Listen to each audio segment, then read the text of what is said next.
Hello, assalamualaikum everyone. I am Tasin Loman and you are watching Top News Podcast with Sinar Daily. And today we're going to talk about classrooms. Is it safe? Is it okay? Is it dangerous? That's why we're here with Ain Husniza, education advocate, make school a safer place. Thank you so much for joining us today. Thank you for inviting me. All right, I love it that you're here because we've been talking about this for the longest time, and I think like even earlier this year you were here to talk about safety and protection of women and girls. I mean, women in general, but also girls in the classroom in schools. So let's talk about the reforms and everything that comes with full absolute chaos for the past few months. Basically, from bullying to rape to pornographic material Yeah. up to death. Okay, death. So, Ain, you've called the current education conditions as a school safety crisis. Yeah. Safety crisis, okay? What was the tipping point that pushed you and the coalition, your team? I think like it'll be nice if you explain who are your team as well, and why and how do you take this directly to Parliament with the education minister? Yeah, so we're actually from the Secretariat Sekolah Selamat or the Safe School Secretariat, and basically we're actually a coalition of 8 different youth organizations who believe in safer schools and the need of addressing of the current safety school crisis. And I think that, like me personally, I was, with hashtag Make School Safe Place, that happened in 2021, right? So now up until to this day, that's been 4 years in calling and in working of trying to make this idea of schools being a safer place. But basically when we saw this continuous pattern, I think within of 2 weeks we saw like 5 cases happening day by day of rape, violence, stabbing, killing, bullying. And so I think it called me and my friends together that we actually needed to take a drastic action to make sure that that the safety school crisis is actually being resolved and addressed by the Ministry of Education. And I think that we tried like digital campaigns, we tried raising awareness, and I mean personally within the Secretariat of the School Safety, I founded a organization, Pocket Pink, and what we do is that we basically bring comprehensive sex education to schools in Klang Valley as well as marginalized communities all across Malaysia. So for me personally, it was that I tried using activism. I tried spreading awareness by using my voice to spread for trying to call and make schools safer and asking for these policy reforms by the then Minister of Education during that time, which was Razi Jidin. And coming 4 years, we've changed governments, and now we see that all of the things that we basically talked about before coming to a fruition. I feel because we said that rape joke will lead to actual violence, normalization of violence, and making fun of violence will lead to actual violence, and now we see it happening to the current students that are in school. So we thought that we cannot wait, we need to send memorandum, and they've been asking then, so if you've been talking about this, like what's your solution? And we've drafted 10 solutions, and we hope that through these demands that the Minister of Education will be able to You could share with us what are the 10 solutions, like for the people watching? Maybe the ones that are most effective, you feel personally, that can start immediately, So for us, one of the most effective things is that I definitely feel the implementation of comprehensive sexual education in our own school. So we do have a form of it in our current national system, which is called peers. However, what is peers is actually it's basically fragmented syllabus. So, for example, they'll teach a little bit of sex education in Pendidikan Islam, they'll teach a little bit of sex education in Pendidikan Moral, a little bit of it in Pendidikan Jasmani and Pendidikan Kesihatan. But what happens is that not every student is going to study that, right? Even myself, you're not going to take Pendidikan Moral. So what happens is that it's not, the key word here is that it's not comprehensive. Not every student is able to learn from it. So that's one of our first demands. And then secondly, the enactment of the Anti-Bullying Act for students, because currently we don't have that. And also, more specifically, the enactment of an anti-sexual harassment bill. But basically, from my case in hashtag Make School a Safe Place, after 2021, in 2022, after 30 years, we finally had the anti-sexual harassment bill, which is a general bill that allows victims of sexual harassment to go to a tribunal in which that they can actually request for their perpetrator and them to be judged by 5 juries, and then they can keep their identities anonymous, because if you actually sue someone, you have to publicize your identity, right? So that is what the anti-sexual harassment bill, and that is a win by itself. However, we do not have a specific policy for sexual harassment in schools. So that is what we are asking for young children who might not have access to go to the tribunal, right? And then thirdly, one of it was also the psychosocial and mental well-being of the teachers as well as the students in school. So currently we have the ratio of 1 counselor for 500 students. Oh, wow. Can you imagine the sort of burden that is being held by the counselor? And of course, even for the student themselves, they feel like they can't tell. The counselor is the last person that they want to tell. So right now, one of the asks for us is as well to make sure that the ratio is at least 1 counselor for 250 students. So that's one of the main ones. And then at the end of the day, for these 11 demands to be fulfilled by the Ministry of Education within 30 days, and if not, she would have to be respectfully to be asked to be resigned because of the inability to handle the safety school crisis. Okay, and it's interesting because you said that it's a 30-day deadline, right? And you mentioned just now that you only handed over the memorandum on the 22nd, right? Yeah. So today is 27th. It's about a week or so. How was the reaction from the Education Minister YB Fadlina to you and your group and during the protest? So the thing is, I think I have to preface that this was not a political move and it was not supposed to be anything like that. I think collectively, I have to give credit to the minister herself and us, is that we all wanted for the best for students, the safety of young people in our national school system.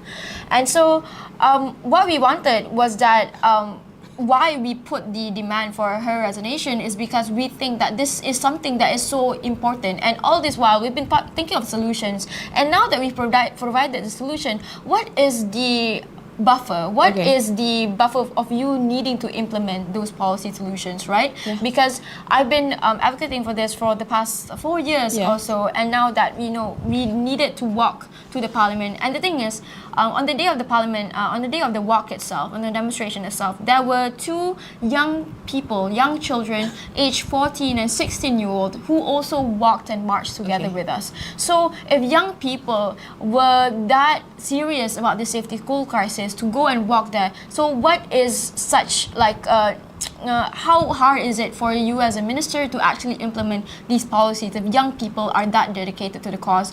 But I think that I'm thankful for the Minister of Education, YB Fadlina, for the fact that she was willing to come that day and meet us, because I think I texted her the day before and just asking to please come down and accept our memorandum, because my friends that actually went down, there were actually 2 previous occurrences of them wanting to send over the memorandum, but she didn't come down. But however, this time under the formal front of the Secretary at Sekolah Selamat, she actually came down and accepted the memorandum. And I think during that time when I was actually talking to her, I was telling her like, YB, I think we both know, and I actually knew her even before that, like before she became Minister of Education. So I actually met her once, and she was so I would say supportive of my cause. So I think that to this day, I think we just need to show how dedicated the young people, the NGOs, the students, and also the ministry is towards actually resolving this problem in our education system. So I hope that, she showed her commitment into making sure that all of these 10 demands were implemented. It's interesting because you're calling for the minister to step down if all these major key reforms are not implemented, right? But do you think it's more of like a systemic problem in the system itself? Like, even if the minister is able to make changes or implement things or like execute things. But do you think it's like it goes down back to the ground, like it's the students, it's the teachers, it's the headmaster, it's the parents, like the whole system itself, the whole environment itself, like you can change the rules, but Yeah. can you change the people? So I think that's why in our demands, it kind of lists out the things like, okay, we have the policies, we change the rules in which that, okay, what is the exact rule, what happens when someone bullies another person, when someone rapes, when someone sexually harasses another person, right? Then we change the rules to make sure that there's punishments.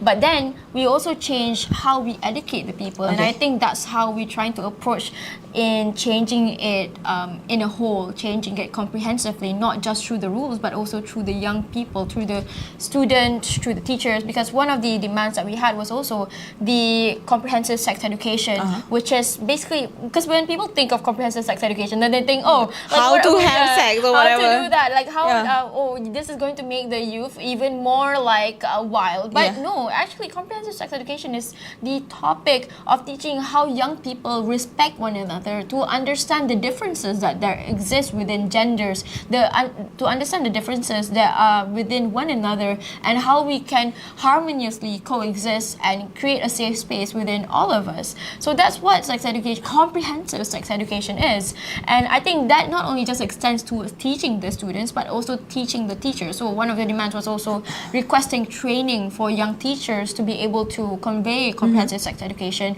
more better and in more well-equipped way. So I think that is how we want to kind of like shift Okay. the system as a whole. So not only changing the rules, changing the punishments, but also I think changing how The people mindset? think about it. The mindset to its approach Yes, to its exactly.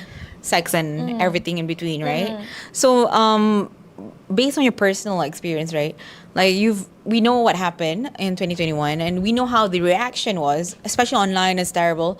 Some people just don't understand how things work. So from from your experience and moving forward, do you think there is a safe area where it can be implemented and executed?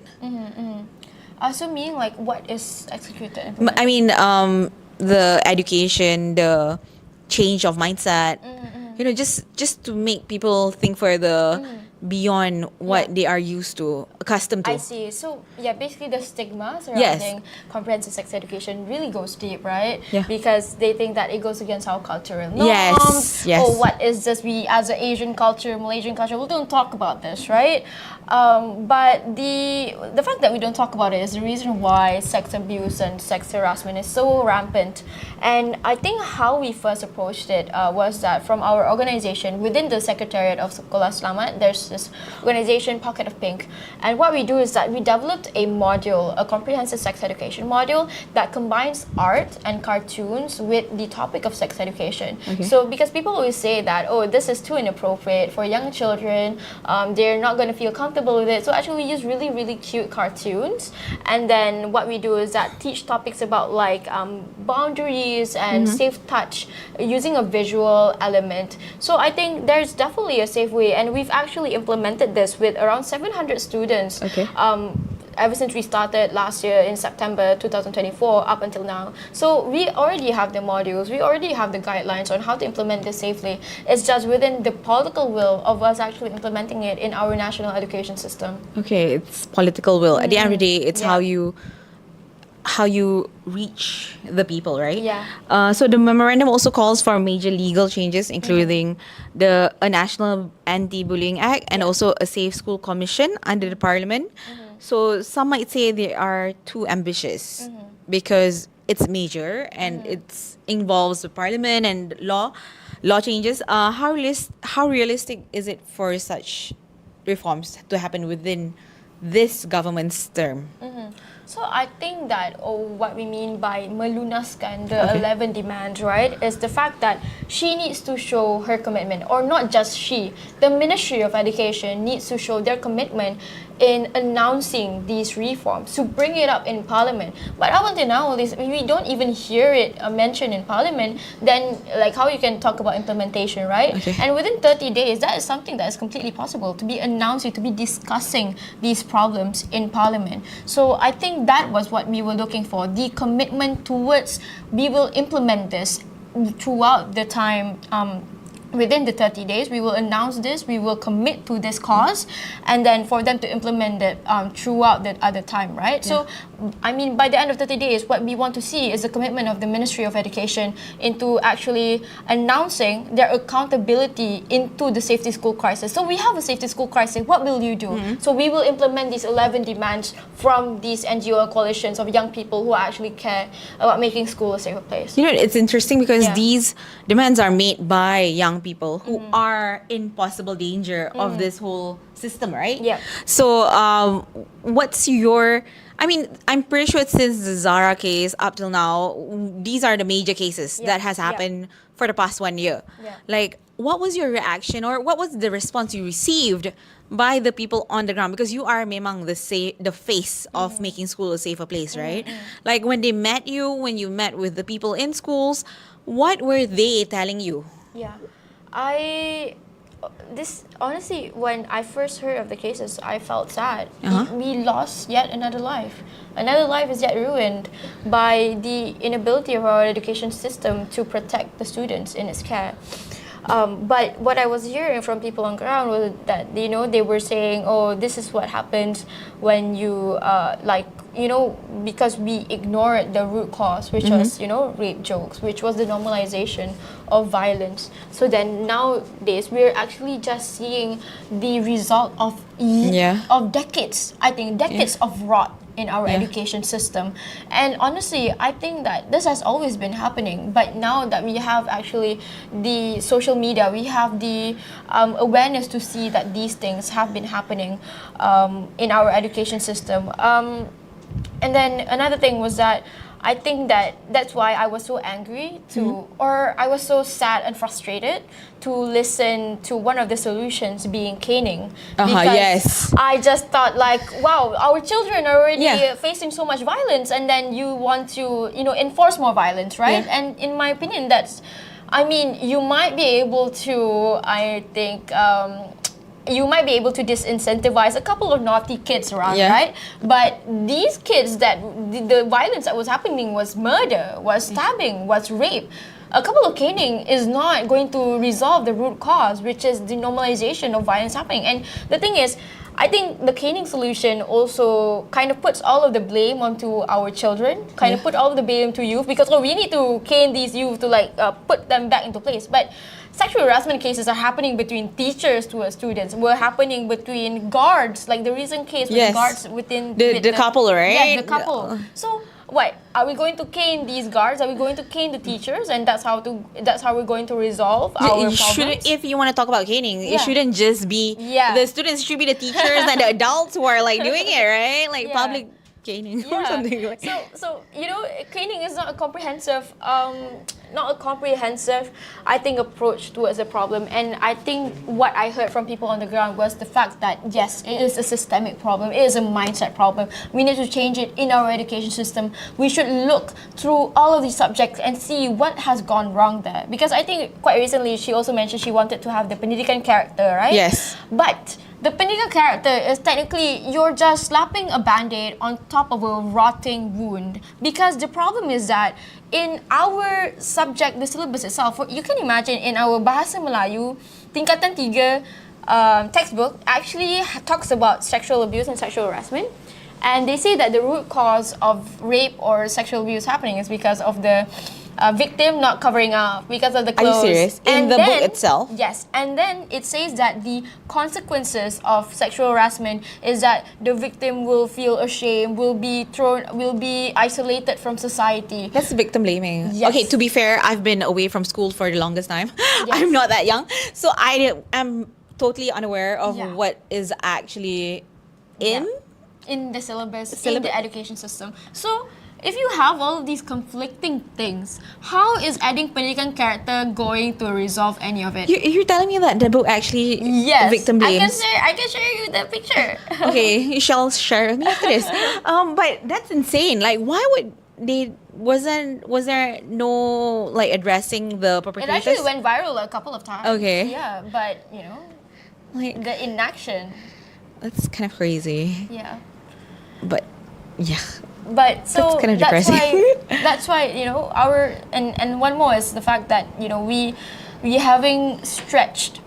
I think one of the things that really kind of pushed me and my friends towards the move was that the spending of budget towards Okay. things that we feel like was like, okay, it's not a problem for you to spend on like a Malaysia pin and to make students feel more national. I don't know how many billions was put into that, right? But when we're facing a safety school crisis and children are dying, children are being sexually abused, then that really puts into the question like, it's not that we don't have enough money, it's not that we don't have enough researchers and policymakers that's working on it. So then what's the key point? Then what are we missing to actually resolve this problem? And I think that was why young people are so incentivized into taking matters into their own hands. okay.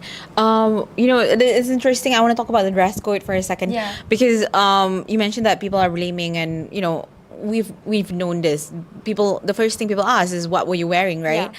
So how can the education ministry, I would say, shift the mindset that clothes don't matter what you dress, because boys Yeah. are getting raped. Boys Yeah. are getting raped. Yeah. And it's not just some naughty urban schools. These are like religious schools as well. Yep. And a lot of people forget that. Only when big cases happen that people raise it. So like, where does this lead for you guys? Like, meaning to say, we're talking about safety in schools, but is there any like gap Yeah. when it comes to urban and rural education or awareness? Actually, now I think it's a pandemic throughout the Okay. urban and rural geographic. I don't think there's any geographical Okay. difference. I feel like it might happen because of different things. Like maybe like the urban kids are, because we have working parents and might not have enough attention at home.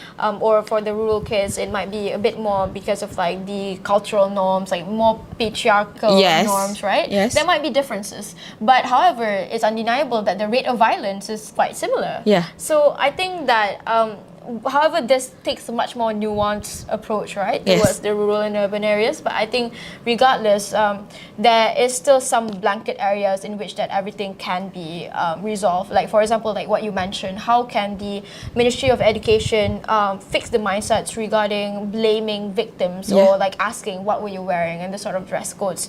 Like apparently like how they dress actually lead to sexual violence. Because I mean in schools they're already wearing baju kurung, Yeah. right? We're already wearing like tudung and everything, and I mean like that should not be what is justified, like what should be used to justify sexual harassment or sexual abuse. And I mean maybe the first step they can do is take that page out of the Bahasa Melayu Tingkatan 3 book that is victim blaming the students, that is like that is actively ingraining rape culture into our students. And basically what rape culture means is that when you make rape jokes normal, when you blame how victims dress, because at the end of the day violence is violence. Nobody deserves violence no matter who they are, right? Yeah, Exactly. And talking on that, all right, do you get responses from when you go to school or when you do projects or you go to the ground as well? I'm asking again, like, who comes to you to complain about their safety? so actually a lot of it is like young children. Okay, And as young as like yeah, primary school. because our the age of the programs that we do are 9 to 12. Okay. So they're quite young. However, in something we do in like community-based areas, like for example PPR or something like that, they can be as young as 7. Okay. But the complaints that we've been hearing are from young children, really really young children, 9 to 12, right?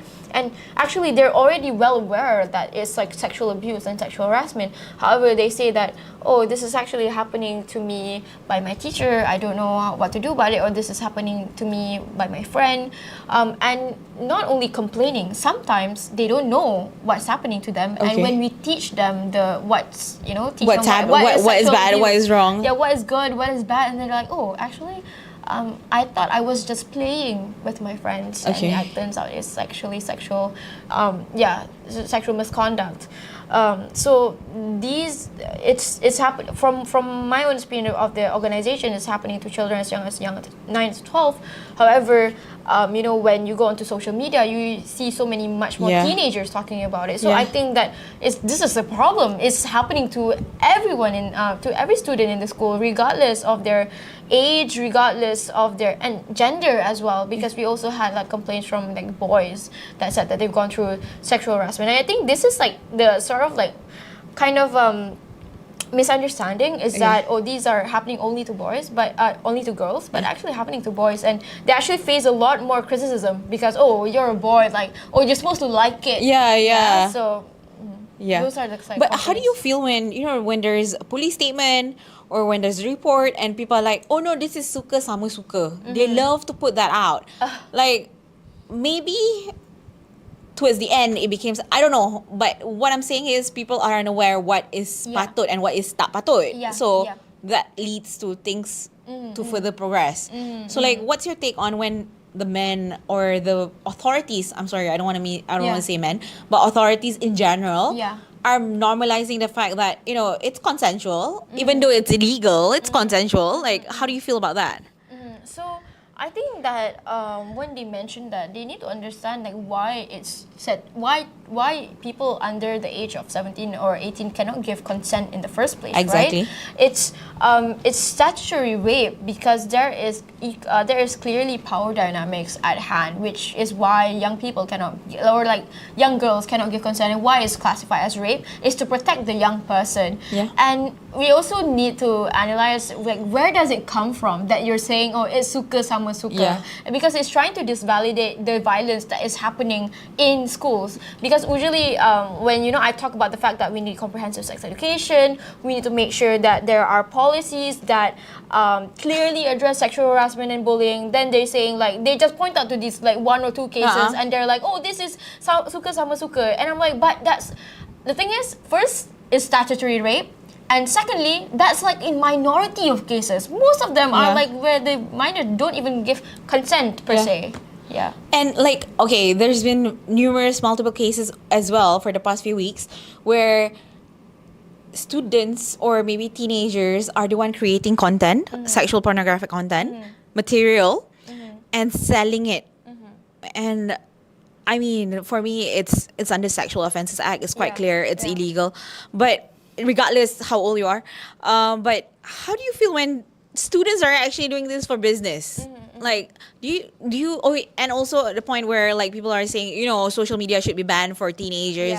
Like, where, like, okay, like teenagers are discovering it online and they are using this to their benefits to do business and get money, but like, what in the world is happening there? Okay, so the thing is, young people are going to find out about sex regardless whether, you might say, okay, like you try to protect them. So the existence of comprehensive sex education is so that kids who are curious about it, it's human who are curious about it, find it from the right source. On cartoons pun ada kan, on Netflix, it's everywhere, right? So find it from the right source, because they're going to find out about the wrong source. Yes. And then that's going to warp their perception of what it is, make unhealthy habits, which is currently what we're seeing now, right? Yes. And I think that honestly, when we talk about the fact that the dispersion of sexual content, pornographic content is, being done by youth, I think it's also a very multifaceted issue as well. Because then it's not only like, the normalization of sexual misconduct in school, but it's also the welfare of students generally in our schools, right? Because right now, our teachers are sort of facing a stretched they're being stretched out.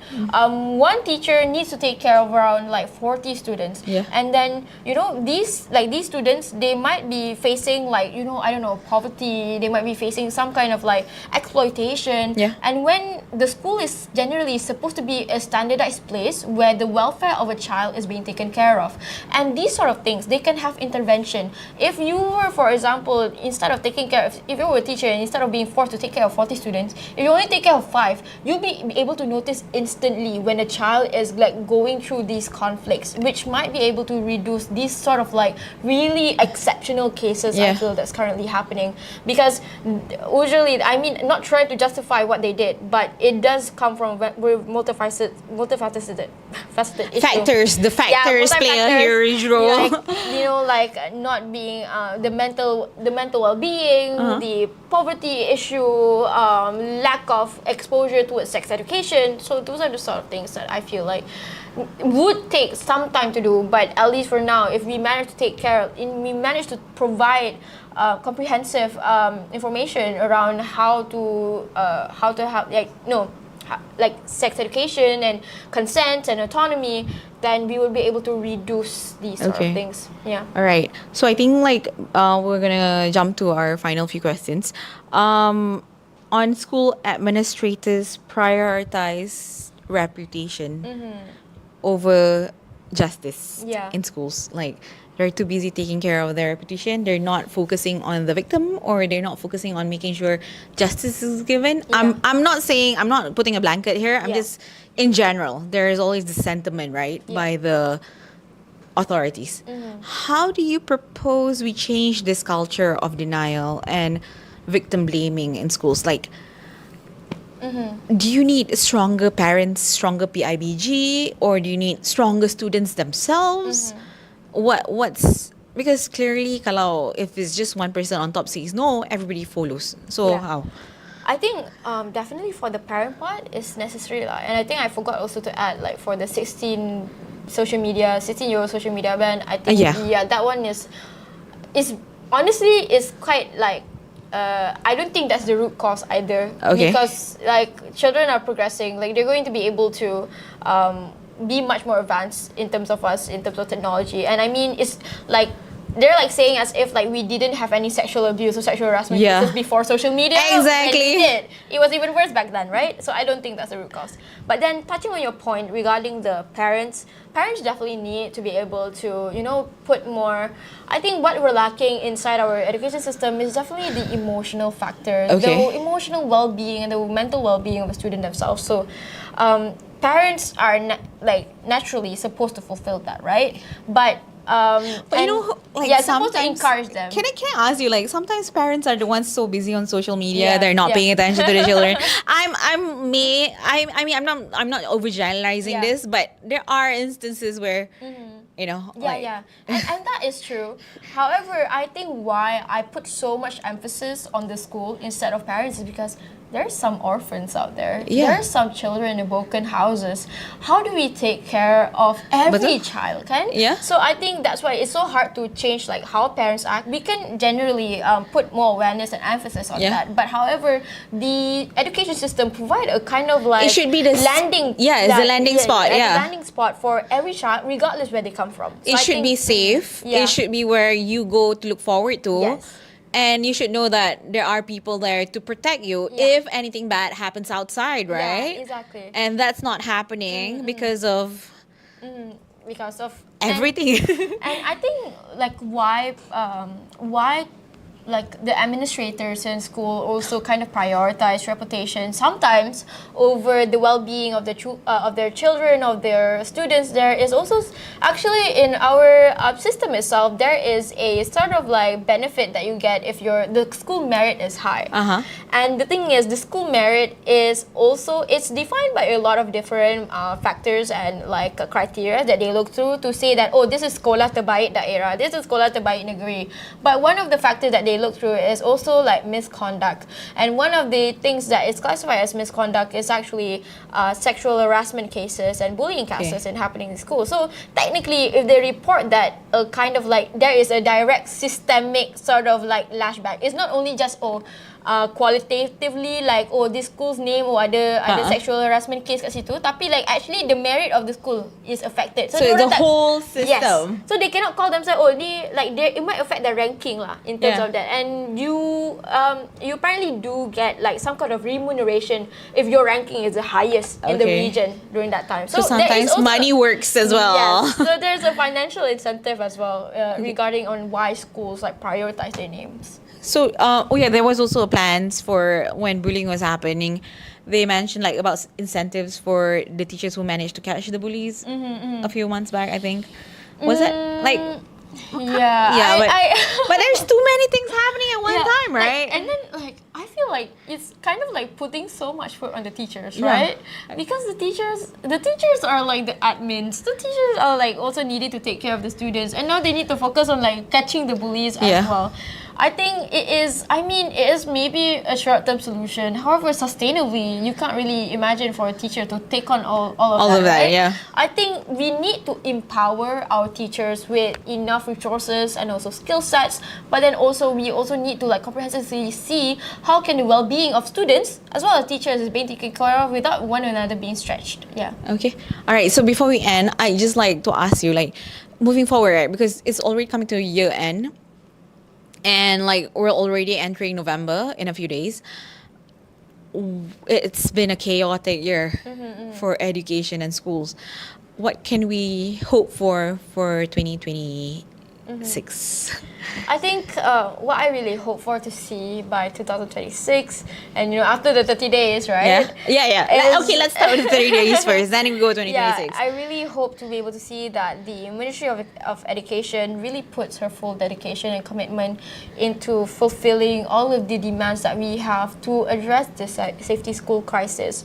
To be able to see an education system which is not overstretched in terms of the teachers are well empowered and given a lot of resources and trained well, and for the students to be able to feel safe and not kind of like oppressed in a system in which that totally blames them for the behavior, right? We don't want to see more teachers caning students. Like, the problem is not that we want to like hit the problem like by whacking them all, right? But we want to actually resolve it from the root.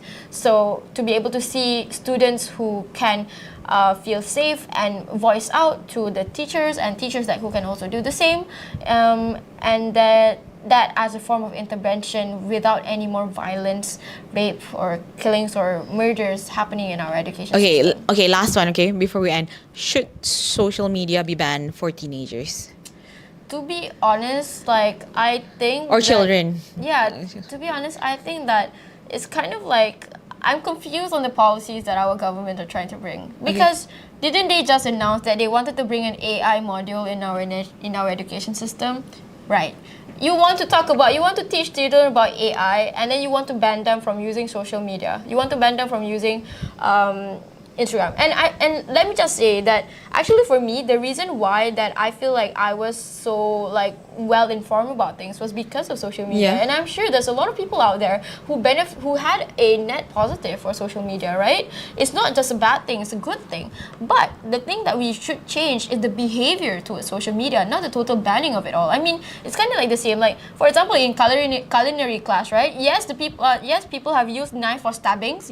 But do you take away the knife? Or you teach them how to use it properly, right? Yeah. So that's my opinion. Can I just share that, like, I grew up I went to school in the 90s towards the end of 2000s, and social media wasn't that active. We had social media, but you can only go online when the computer is connected to the internet, and like you're not online 24/7, right? But like we were really exposed to television content, like American TV shows, Western TV shows, right? And it was interesting for me that I knew what was wrong and right regardless at how old I was. You know, I was watching MTV and all the music videos, and they're all like, I mean, Madonna wasn't that well dressed, or you know Madonna, right? Yeah, I know. Okay, like in general, Britney Spears, Christina. I mean, if you look at it now, like I think we're quite desensitized in terms of performance and content that is actually allowed to be absorbed by children. So like, it's interesting because like I had friends who had no idea this was wrong and that was wrong, but I was actually aware what was wrong at probably 9 or 10. I was aware because I was watching things and I was exposed to things that told me that that's not right or that's okay, or clothes don't matter because people will still rape you. Yeah. So it's kind of like an interesting conversation Yeah. when like people just need to know what is right and what is wrong. Yeah. And not be shielded. Yeah, I think because that's the thing. We need to build students with values and principles. Yes. Right? When we talk about principles, principles are unwavering regardless of what kind of content you see online. Like, especially nowadays, you see so much violent content online. Exactly. Like, even, just like us, right? When we see violent content online, we don't feel like stabbing someone. Exactly. We feel empathy. Exactly. We feel sad. Exactly. So the thing is, it's not whether about the usage of social media, but what have we been teaching our kids that allow them to be that? I mean, What kind of values and indoctrination, I would principles? say, Yes. Yeah. whatever goes into your mind. Like, Yeah. if stabbing is bad, but if you watch stabbing content, you're like, no, that's wrong, and you report Yeah. it. Yeah, but like some people are like, yeah, I should go out and do that. No, that's Yeah. crazy. That's wrong. Like, you're not supposed to do that. So in a way, there was something closer within their circle that would have led to the social media, because I believe that yes, social media does change how we view things, how we value things, but Yeah. it is an amplifier, not a decider of Betul. what values you have. Okay, that's nice. Okay, thank you so much, Ain. Do you have any final messages to the people watching? So make sure to support us from Secretariat Sekolah Selamat, and I think that we really need to push for a safer school now. So I hope that we collectively as a society will push towards like making sure that our demands are being taken into consideration and implemented by the Ministry of Education. Thank you. All right. Thank you so much, Ain, for coming to Sinar Daily. I hope we can continue the conversation further. And I hope everybody is aware of what's happening and is fighting to make sure schools are safe. Schools are safe for the children, away from violence, bullying, sexual abuse, and everything that comes in between, because we want a safe future for the children and Malaysia. So I'm Tassin Lokman. Thank you so much for watching Sinar Daily's Top News Podcast. Make sure you follow all Sinar Daily platforms and download our app. Okay, bye guys. The world's unfolding, stories untold. Voices rising and we're breaking the mold. Fearless and bold, we're taking